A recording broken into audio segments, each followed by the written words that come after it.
Happy Thanksgiving, everybody. It's Nathan and Jim, your hosts of the Way Home podcast by Rockford Rescue Mission. And we got season 2 coming out soon. And we got some wonderful guests that we're excited to share with you all that we've got to talk to missions from across the United States. And we're excited to see when that comes out here for you all to listen to. But in the meantime, we got a special guest today. Yeah, between seasons 1 and 2 here, we have a conversation with an old friend, Zach Pitney, who some of our audience may recognize, certainly recognize that name. He is the son of Sherry Pitney, who is the Rescue Mission CEO. But Zach lives in Arkansas and has quite a story to tell us. He's got, first of all, some stories of growing up here around the mission or even in the old mission on Madison Street. And then secondly, his own story, which is quite dramatic and quite inspiring. So, we've broken this into 2 episodes because both stories are so good. Yeah, something real easy to share just with your friends and family here around the holiday time. We hope you all have a happy Thanksgiving, and here is our conversation with Zach Pitney.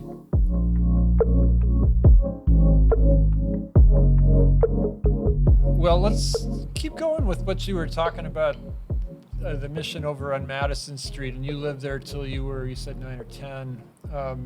What are your earliest memories of what life was like over there, just for your family and for what you were around every day? So I was born in 84, so makes me somewhat old, 41. But for me, in thinking about it, I haven't really thought about it until I was going to come here and do this with you guys. But it wasn't, it obviously is odd, right, to grow up at a rescue mission. I mean, that's not something you hear from people ever, usually, except missionary kids or something like that. I never looked at it, looking back on it now, I never looked at it any different than a normal life because, I'd get out of school, I'd walk in the back door like everybody else, walk upstairs, but before that, say hi to everybody working in the kitchen. There was no kind of programs or anything like the mission has now. So that was just kind of a big day room down there where everybody used to eat, and there was a day room. So, I mean, all the residents that lived there, they're basically like family. So, I knew them. So walking in the back door is no different. Say hi, things like that. And then be able to walk upstairs, and we had our apartment up there. And, we literally lived with everybody that lived there. It was no different to me. I never really noticed it. We obviously had no money or anything like that, but I never noticed that my life was different until I love my parents to death, but they sent me to private school, which I'm grateful for. I won't mention the private school, but obviously I was at the bottom of the financial ladder at said private school, and so my life was different. So the funny thing is like kids have sleepovers and spend time with friends on the weekends, things like that. And I never understood why nobody ever wanted to come to my house. It was always, let's let Zach come to our place. So, well, okay. So you had sleepovers every night. It just wasn't with your school friends. Right, just not with my school friends at all.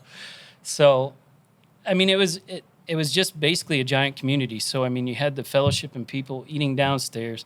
Then you'd have chapel every night right there in the in the ballroom, whatever you want to call it. And that was at my front door. So I just sit out on the balcony and watch chapel every night if I wanted. And then at the time, there was we had a thrift store over on 7th Street called Rescue Shop, but it's still there today. If you go by Chestnut Street, they built a big barn, double door barn next to the old mission on Madison Street. And that's where was a store called the Helping Hand. Yeah. And so that just gave away clothes and all kinds of donated items for free. So you had the whole community there. You had the feeding part, you had the clothing part, you had, you had a basic small working community all within that one building. Yeah. So that's the best way to put it. Are you thinking back on it now more that you said you're 41? For me at least, my 40s were a decade when I thought a lot about stuff as a kid and how it helped formed me as I am now and those sorts of things. Do you have those kinds of thoughts about those years? It's funny that you say that. I probably do now without even realizing it. I do, especially since my youngest, Bryson, is 13. Yeah. And I think of how he's been raised. And then I juxtapose that with how I've been raised. And I'm grateful. It wasn't a normal upbringing, but I have an extreme amount of gratitude towards it now, to be honest. And even I did then. I enjoyed it. Like, I got to play basketball, with the guys that were in the program. I went to the YMCA, with them at night. I mean, the women, I forgot to mention, where the Justice Center's at, who had children that were staying at what was the Early Christian Care Center. Yep. Some of them had kids that were my age.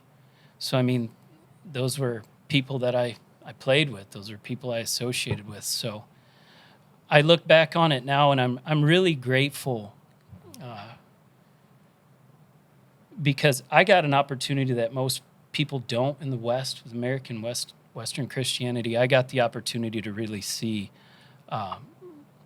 living out life with other individuals and seeing every aspect of their life, and they could see every aspect of mine. And sometimes that ended really well, and other times it ends bad. I mean, that's what addiction does. But I'm grateful because I got to see what I would consider the way that early Christians lived together and struggle, because it wasn't ever anything glamorous. As you and I were walking in, you were looking at the wall with all the names of people that have gone through the life recovery program, and just every one of them brought up a memory and a picture in your mind, didn't it? Yeah, I forgot. My mom will mention people sometimes when we talk, and it sounds bad because I saw so many people between living here and then working here. But then when I see their name on the wall, for whatever reason, when we just walked in here, when I saw their name on the wall, then boom, their face popped into my head, and then all the memories that go along with that. Yeah. So, yeah. Take me into that Madison Street mission. If you close your eyes and just picture what's something that stays with you as an image of what that was like. There was constant movement. Yeah. Constant movement. There was always, because you walk in the back door, and right off the back door was the kitchen. Okay. So right to the right was the kitchen, and there's no air conditioning in that old building or anything like that. The heat wasn't that great either. So, this big, giant, open-air kitchen, which is cool now yeah. for shelves now. Then right to the left was the pantry and cooler and freezer area. Is a narrow hallway that took you into the dining area. So you saw the activity in the kitchen, you saw the activity of people in the pantry and the freezer. And then when you'd get to the day room or the area where everybody ate, it's just constant people around, constant activity. And that's what I remember the most. And I remember, of all things, it sounds kind of odd, but I remember feeling very comfortable. I was never uncomfortable there. And that wouldn't make any sense, right? Because if any other kid walked into that situation, you should feel odd or shy or uncomfortable. I didn't know any different. It felt like home, and we just shared this home with a lot of other people. Yeah. How did that affect you as an adult? Just the ability to share space and share life with people who aren't very much like you in some ways. It seems like you mentioned this. We're sort of losing that in Western Christianity, or certainly in America today. Probably to my detriment.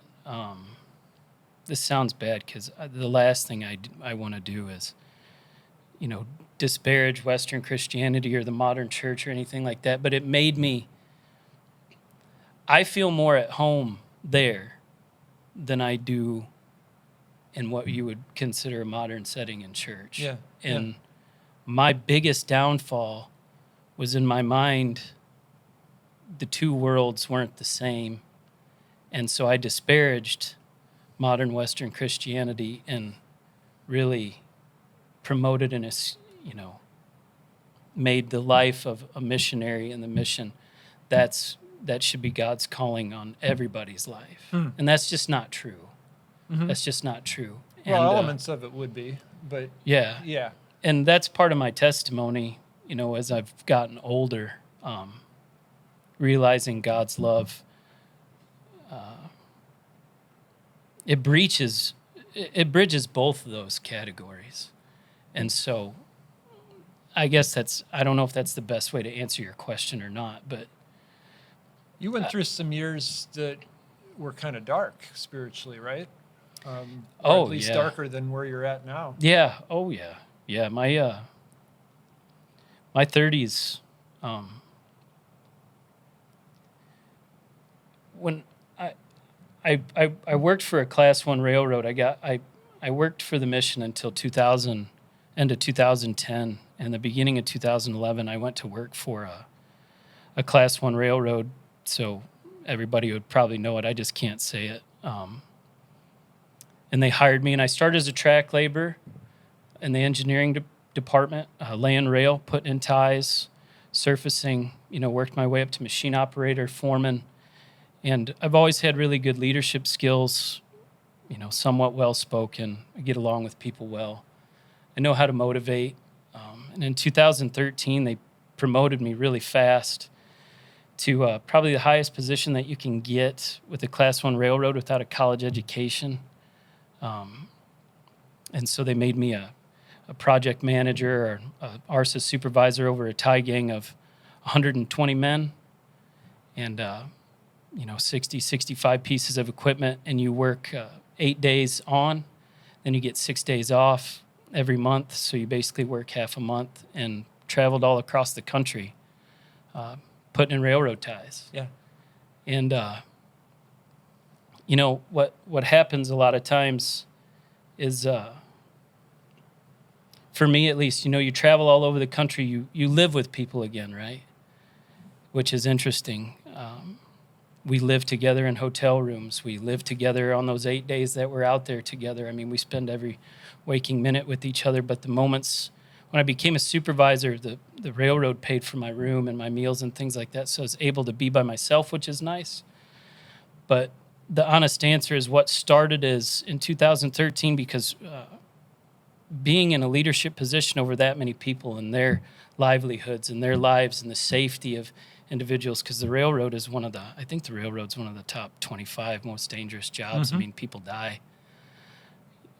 They average like 10 plus fatalities a year. Mm-hmm. And so you think you're prepared for anything until you do those things. And then at night in your hotel room, what starts is maybe a drink or two to be able to go to sleep becomes, before you know it, fast forward for me, 10 years later, becomes drinking a fifth a day. Never at work, but, at night, on your off days when you're home, just anything to just calm the noise, if that makes sense. And, probably 2 years ago in December of 2023, I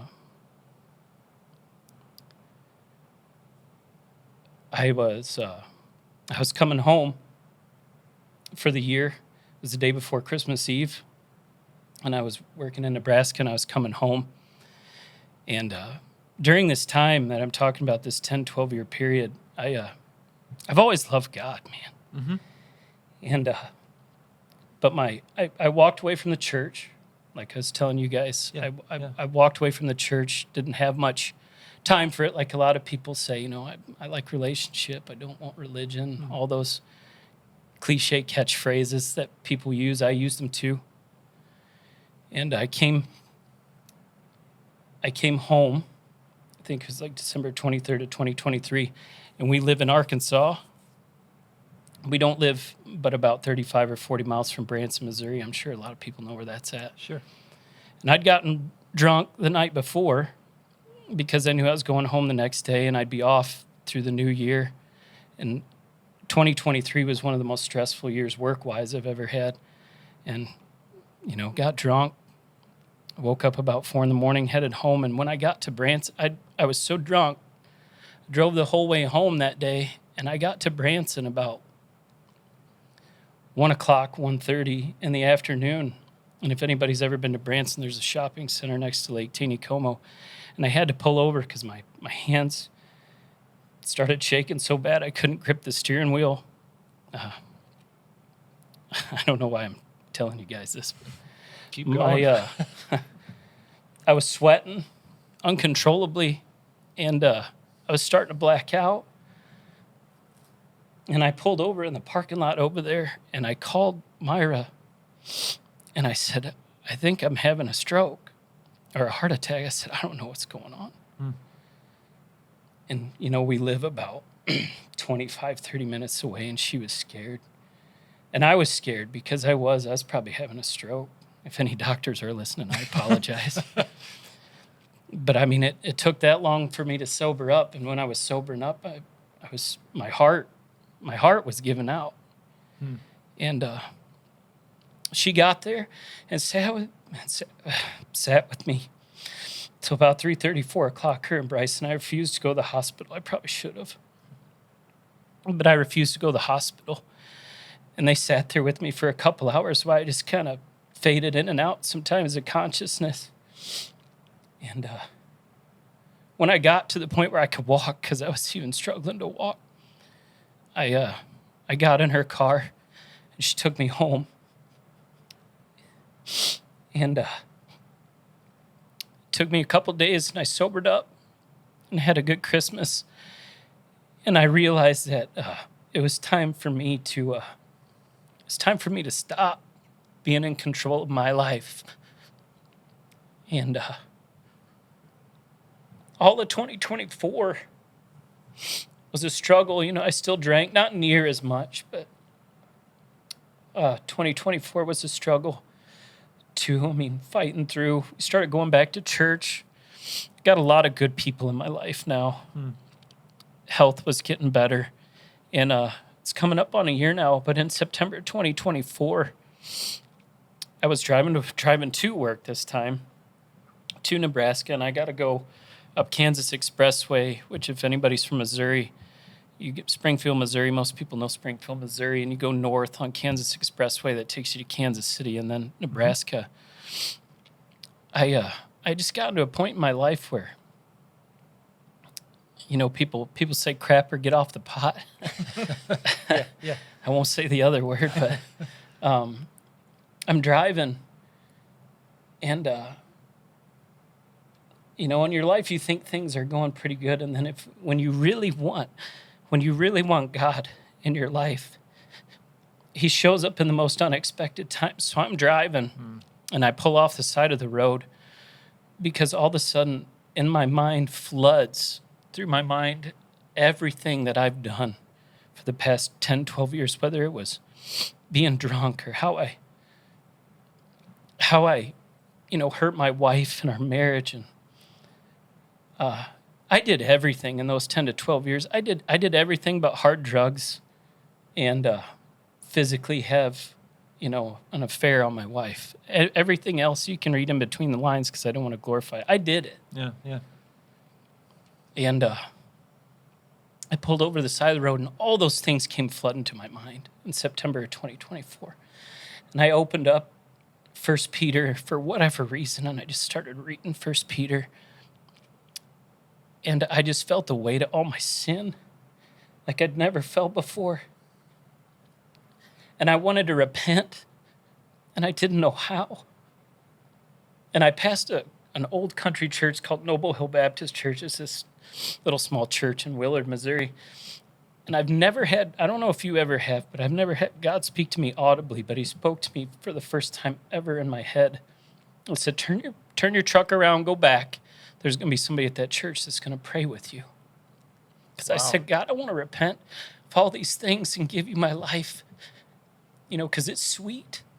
Being in communion with Christ is sweet. I worked at the mission until I was 27, and all the times here, they were difficult, but they were sweet. Yeah.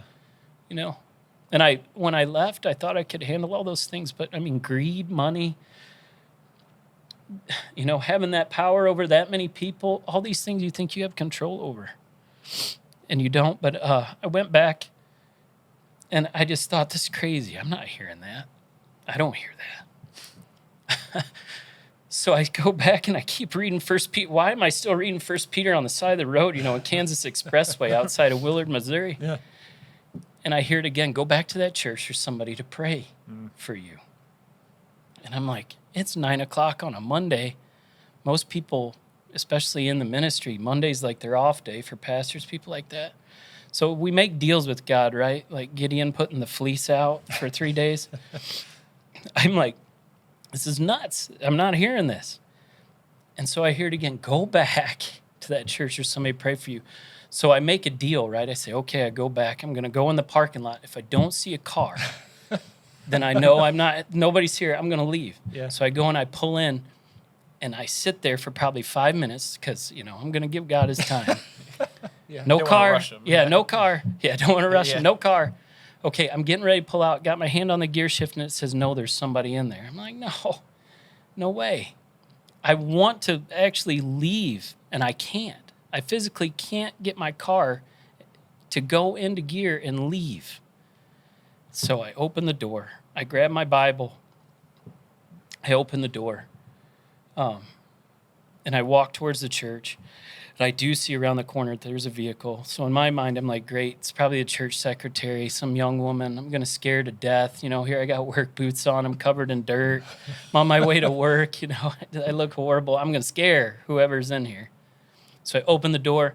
As soon as I open the door to the church, there's nobody there in the foyer, right? It's Noble Hill Baptist Church. I don't think they mind me saying. I open the door. There's nobody there. I go, okay, I did it. I did my part. There's nobody here. Turn around. I want to leave. I'm struggling to even leave. I could put my hand on the door bar to leave, and it's not like I physically can't push it open, but I just feel something pulling me and just say, stay, stay. So I kind of turn around and I just half-hearted give a hello kind of down the hallway. So no answer. So I'm like, okay, I can leave. Then out of nowhere, this young guy, like Nathan, Nathan kind of reminds me of him. This young guy pops around the corner and he goes, hello, can I help you? And I was like, oh no. What did I get myself into? Huh? Yeah. He pops his head around the corner. And I'm sorry, I'm crying. You haven't had a guest cry on here yet. Actually, This is how, several times. well, this is the impact of Christ, man. Yeah. I hit my knees on the floor of that foyer. And I said, I don't know who you are. And you don't know who I am. I said, but my name is Zach Pitney. And I said, I've been compelled to come here like never in my life because God told me that there's somebody here at this church that's going to pray with me and for me. He said, well, my name's Noah Taylor. I'm the youth pastor here at Noble Hill. And he said, I'm normally not here at this time. I said, well, it's good that you're here today. Young guy, 20, 21. Yeah. He said, why don't you go back to my office and pray? And we spent, I don't know where the time went. We probably spent an hour and a half back there, but it wasn't like necessarily a confessional or anything like that. Like he wanted to hear everything I'd ever done. It wasn't like that at all. Mm-hmm. But he was just there and he prayed for me. And I spent just 30 minutes and just the most repentant prayers I've ever prayed in my life. And when I left there, it's changed me to this day. It brings me to this day here. I am so far from perfect. But man, my love for Christ is evident, and I'm happy about that. And I say that not because necessarily I always notice a difference, but my wife does. My son does. The people around me do. Mm-hmm. And I'm grateful for that because there's nothing that I did. There's nothing that I did to experience that and feel that. And Well, there is because you were obedient to that voice. yeah, yeah. I mean, you could have kept driving, and who knows, right?